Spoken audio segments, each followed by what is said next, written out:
প্রসাদ ও আমার ছোটবেলাকার বন্ধু, ও 15 বছর ধরে এটা করছে। ইন দ্য প্রসেস 4টে মেন পিলার তার মাঝখানে মারা গেল। কে? উত্তম কুমার, মান্না দে, হেমন্ত মুখোপাধ্যায়, সন্ধ্যা মুখোপাধ্যায়।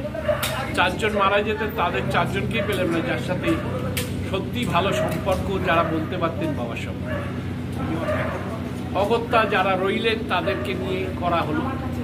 আমি বলছিলাম যে এর দরকার নেই, কে দেখবে, কে কার এত ইন্টারেস্ট আছে। ও কিন্তু সেই পেছনে লেগে লেগে লেগে লেগে করিয়েই ছাড়লো। ফাইনালি যেটা দেখছি ভালোই তো লাগছে। ভালো হোক, বাবাকে মনে রাখুক মানুষ, এই চাই। মনে রাখার মতো গান তো করেইছে, নাহলে এত বছর বাদেও সমস্ত জায়গায় ওনার গান।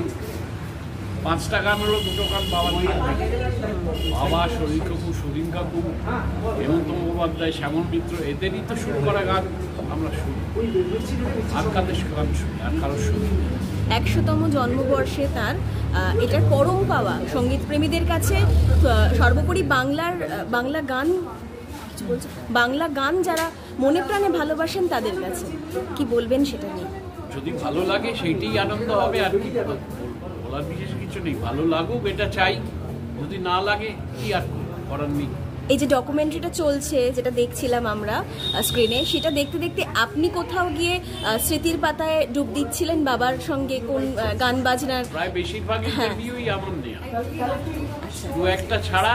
মেন যে ইন্টারভিউগুলো, রঞ্জিত মল্লিক, সৌমিত্রবাবু, দ্বিজেন কাকা, নির্মলা পিসি, সবকটাই প্রায় আমার নেই। সুতরাং আমি তো পার্ট অফ ইট। যতই বলি আমি বাধা দিয়েছি। একটা কথা খুব জানতে ইচ্ছা করছে যে দুজনে যখন বাবা যখন আপনাকে শেখাতেন বা বাবার সঙ্গে যখন কাজ করেছেন, গান শুরু করা শেখানো যায় না, হ্যাঁ, ওটা ভেতরে থাকে, আস্তে আস্তে পরিস্ফুট হয়।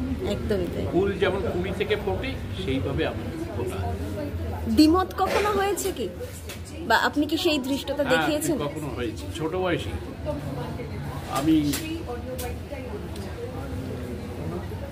পঞ্চমদারও খুব তখন রিদম নিয়ে খুব এ করতাম। আর বাবা গিয়ে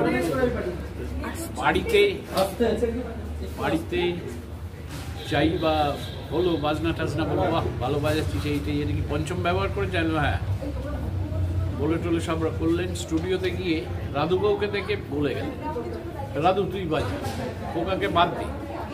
সেইখানে আমার হয়ে বলতেন স্বয়ং মান্নাদি, সেই ছোট বয়স থেকে। এইভাবে ওই লোকের সঙ্গে কি করা যায় কিছু? একটা বাঘ, তার সঙ্গে আমি একটা এইটুকুনি ইঁদুর, আমি কি করতে পারি? তবে আমাকে ভীষণ স্নেহ করতেন, আমাকে ভীষণ এনকারেজ করতেন। তার আগে একটা কথা বলি, এখনকার প্রজন্ম এত ফাস্ট, এত জোরে দৌড়চ্ছে যে আমরা ওদের কাছে ওদের সংস্কৃতিটাকে পৌঁছতে পারছি না। মানে আমি আমার মেয়েকে জানি, যেহেতু মেয়ে নচিকেতা ঘোষের পরিবার, অনেক কিছু জানি। কিন্তু যারা বন্ধুত্ব আছে তারা কিন্তু মান্নাদের নাম শোনেনি, মান্নাদের নাম শোনেনি, নচিকেতা ঘোষের নাম শোনেনি, সুদিন দাশগুপ্তের নাম শোনেনি। এটা কিন্তু দোষটা আমাদের, কারণ আমরা যারা ওনার ঠিক পরের জেনারেশন, আমরা এটা তুলে ধরতে পারিনি। সেটা যখন বুঝতে পারলাম, তখন আমি নিজেই নচিকেতা ঘোষকে একটা সম্পূর্ণ বায়োপিক বলবো না, মানে সম্পূর্ণ একটা বায়োগ্রাফির মতো করছি। মানে ওনার সমস্ত গান, ফিল্মের গান, নন ফিল্ম গান, উড়িয়া ফিল্ম, হিন্দি ফিল্ম, আনরিলিজড গান, সেই সমস্তগুলো নিয়ে একটা টাইম লাইনে থাকে। এবং আমার মেয়ে মানে নচিকেতা ঘোষের নাতনি তার দাদুকে প্রেজেন্ট করছে, কীরকম ছিলেন, তার জন্ম কোথায় হয়, বিবাহ কীভাবে হয়, কার সঙ্গে বিয়ে করেছিলেন, বিয়ের পরে কীভাবে পরপর রাইজ করেছেন, তারপর বম্বে চলে গেছেন, বম্বে গিয়ে উনি একবারে বসে গেছেন, মানে দেখে দেওয়া হয়েছিল নচিকেতা ঘোষ মারা গেছেন। সেখান থেকে ফিরে এসে উনি ঋষিবদ্ধ, মৌচাক, ঘূর্ণিমে, সন্ন্যাসী আদেশী পরপর হিট দিয়ে আবার একটা এরা তৈরি করে গেছে। আমি পুরো আপ অ্যান্ড ডাউন পুরোটাকে এই 24টা এপিসোডে ঘটেছি। বাংলা গানের যে ভান্ডার, যে আকর, যে ধ্বনি, সেটা সম্পর্কে কতখানি অবগত হচ্ছে, এইটার জন্য আর্কাইভটার প্রয়োজন আছে। এই মিউজিক আমাদের নিজেদের বাংলার সম্পদ হিসাবে তৈরি হয়েছে, এবং কী কী লেজেন্ডারি শিল্পী কারা কারা এই গান ধারণ করেছেন, গেয়েছেন এবং প্রেজেন্ট করেছেন। আমার মনে হয় যে সেইটার একটা নজির থাকার জন্য এটা দরকার। এবং আমরা এই মানে জয়দার কথা আজকে আমরা আলোচনা সভায় শুনছিলাম, জয় সরকার বলছিলেন যে এই যে একজন কম্পোজারের এত সমূহ গান, বেসিক গান, ফিল্মের গান, সমস্ত, আমি যে গানটি গেয়েছি আমার বারবার বলতে এটা ভালো লাগছে, সেই গানটি একটি ভক্তিমূলক গান। সুতরাং এই প্রত্যেকটা বিভিন্ন রকমের গান, বিভিন্ন জনরের গান, সেই প্রত্যেকটা গানের যে আলাদা আলাদা রুট, আলাদা আলাদা রাস্তা, কোথাও কোনো গানের রাস্তা রিপিটেশন হয়, এইটা বোধহয় এই জেনারেশনের প্রত্যেক শিক্ষার্থীর শেখা উচিত এবং এই গানগুলিকে একটা লেসনের মতন করে নিয়ে চর্চা করা উচিত। এবং তাতে আমাদের গানের শেখা, আধুনিক গান তো হাতে ধরে শেখাতে কেউ নেই, তো এই ধরনের গান আমরা গাইলে আমাদের প্রত্যেকে বোধহয় বিদ্ধ হব এবং বারবার নতুন করে করে শিখব।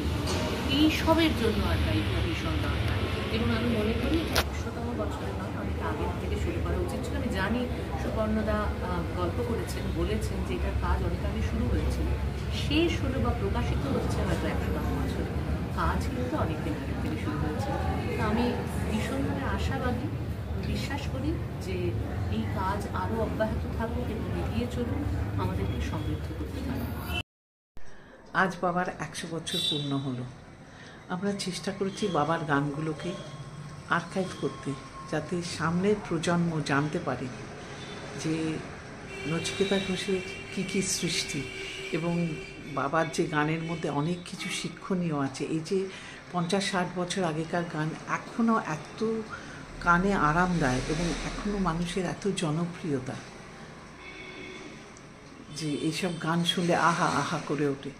সে গানগুলোর পেছনে কী গল্প আছে, কীরমভাবে তৈরি হলো, আর শুধু সেটা প্রত্যেকটি গান ধরে ধরে তার গল্প, তার কী করে সৃষ্টি হয়েছে, যিনি লিরিসিস্ট এবং মিউজিক ডাইরেক্টরের যে একটা মেলবন্ধনে যে গানগুলো সৃষ্টি হয়েছে, সেইগুলোর আমরা ধরবার চেষ্টা করেছি, যাতে আসছে প্রজন্ম, যারা পরবর্তীকালে যারা গান করবেন, যারা গান শুনবেন, তারা জানতে পারেন যে এই যে গানগুলো হয়েছে, শুধু তো গানগুলো এমনি এমনি তৈরি হয়নি, গানগুলোর পেছনে কত কষ্ট, কত গল্প, কত আনন্দ রয়েছে। আর গানগুলো এত বছর ধরে যে মানুষের মনে গেঁথে রয়েছে, তার কিছু তো কারণ রয়েছে। এমনি এমনি তো এত বছর ধরে মানুষের মনে নেই এইসব গান, তো সেইগুলোই জানাবার চেষ্টা করেছি আমরা এই অনুষ্ঠান এবং এই ডকুমেন্টারিটার মাধ্যমে। আশা করি আপনাদের ভালো লাগবে।